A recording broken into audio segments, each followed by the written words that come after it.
Bapak Ibu, saudara-saudari terkasih, kita mulai ibadah pagi ini, kita bernyanyi.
Kita berdoa.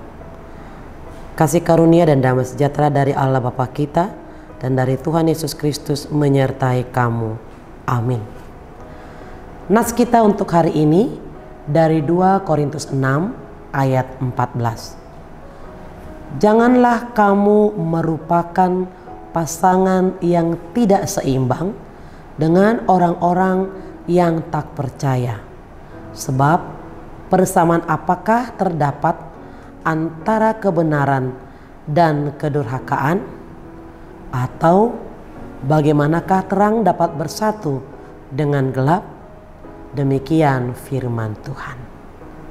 Bapak Ibu, saudara-saudari terkasih, Paulus harus menegur orang-orang Kristen di berbagai gereja karena cara hidup mereka yang tidak saleh dan menjauhkan diri dari isu-isu penting dalam perilaku Kristen yang diperlukan untuk kehidupan yang saleh dan pelayanan yang efektif. Di gereja Korintus yang ditemukan Paulus adalah kurangnya kasih dan dinginnya kasih sayang terhadap Paulus sendiri. Memang benar, beliau dengan cepat menunjukkan bahwa alasan utama mengapa mereka kurang bersikap hangat terhadap Paulus karena kedekatan mereka akrab dan tidak sesuai dengan pergaulan mereka dengan orang-orang kafir. Paulus menyadari bahwa kesetiaan yang terbagi dari orang-orang percaya ini berdampak negatif terhadap persekutuan Kristen mereka yang erat, menyebabkan terputusnya hubungan rohani mereka. Ini adalah akibat yang tidak bisa dihindari bagi setiap orang percaya yang terikat dalam persahabatan duniawi yang dekat. Bapak Ibu, saudara-saudari terkasih, sudah hal yang pasti tidak akan bisa menyatu gelap dan terang, kebenaran dan kedurhakaan, benci dan mengasihi. Mana mungkin bisa bersatu demikian juga tentang sikap hidup antara orang percaya dan yang tidak percaya. Tidak akan pernah bersatu atau bersama. Jika ada hal yang seperti itu, hidup mereka hanya di dalam kepura-puraan atau prinsip yang abu-abu. Misalnya, bagaimana menjadi pasangan hidup bersama, suami istri antara pengikut Kristus dengan yang bukan pengikut Kristus. Semuanya menjadi runyam.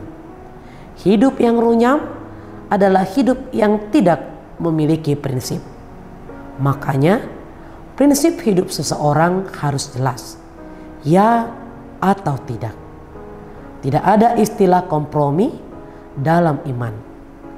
Hal inilah juga yang harus dicermati sebagai pengikut Kristus. Jangan sempat membiarkan anak-anak kita bebas memilih pasangannya, apalagi bila tidak seiman. Adalah lebih baik jika kita membawa pasangan kita supaya menjadi seiman dengan kita. Bisa saja karena jabatan, pangkat, harta, uang, cantik, ganteng menggelapkan mata hati kita. Bapak Ibu Saudara-saudari terkasih, firman hari ini mengatakan, janganlah kamu merupakan pasangan yang tidak seimbang dengan orang-orang yang tidak percaya. Bertoleransi dalam hal tertentu itu oke-oke saja. Tetapi dalam prinsip iman tidak ada toleransi ataupun kompromi. Amin, kita berdoa. Terima kasih untuk firman-Mu pada pagi ini ya Bapa. Biarlah itu memberikan kekuatan dan semangat bagi kami, agar kami tetap mempertahankan iman kami dalam situasi apapun kehidupan kami. Berkati kami dalam aktivitas hari ini, ajar kami untuk memuliakan nama-Mu. Berkati anak-anak kami dalam aktivitas hidup mereka, sehingga mereka senantiasa melakukan yang sesuai dengan kehendak-Mu. Kami berdoa buat jemaat-Mu yang sakit, Tuhan Engkau pulihkan, Engkau angkat sakit penyakit mereka, Engkau teguhkan iman percaya mereka, karena mereka yakin dan percaya tiada yang mustahil bagi-Mu. Berkati jemaat-Mu yang berulang tahun, agar mereka selalu mengucap syukur, semua itu karena kasih kemurahan-Mu. Berkati juga Tuhan seluruh jemaat-Mu yang dalam pergumulan, agar senantiasa mereka Kau selalu topang Tuhan, agar tidak jatuh dan selalu berpengharapan kepada kasih dan pertolongan-Mu. Terima kasih Bapa di surga, berkati setiap pelayan tengah-tengah gereja-Mu, agar menjadi berkat bagi yang menerima dan melakukannya. Kuduskan dan ampuni kami dari dosa kesalahan kami, agar kami layak menerima berkat-Mu. Hanya di dalam Yesus kami sudah berdoa. Amin. Kita sama-sama mengucapkan doa Bapa kami. Bapa kami yang di sorga, dikuduskanlah nama-Mu, datanglah kerajaan-Mu, jadilah kehendak-Mu di bumi seperti di sorga. Berilah kami pada hari ini makanan kami yang secukupnya, dan ampunilah kami akan kesalahan kami, seperti kami juga telah mengampuni orang yang bersalah kepada kami. Dan janganlah membawa kami ke dalam pencobaan, tetapi lepaskanlah kami daripada yang jahat. Karena Engkau yang punya kerajaan dan kuasa dan kemuliaan sampai selama-lamanya. Amin.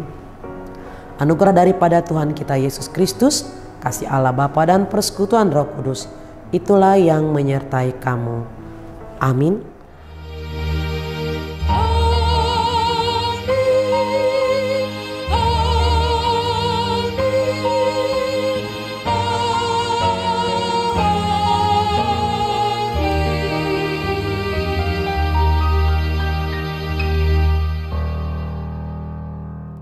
Bapak Ibu Saudara-saudara terkasih, selamat beraktivitas hari ini. Shalom.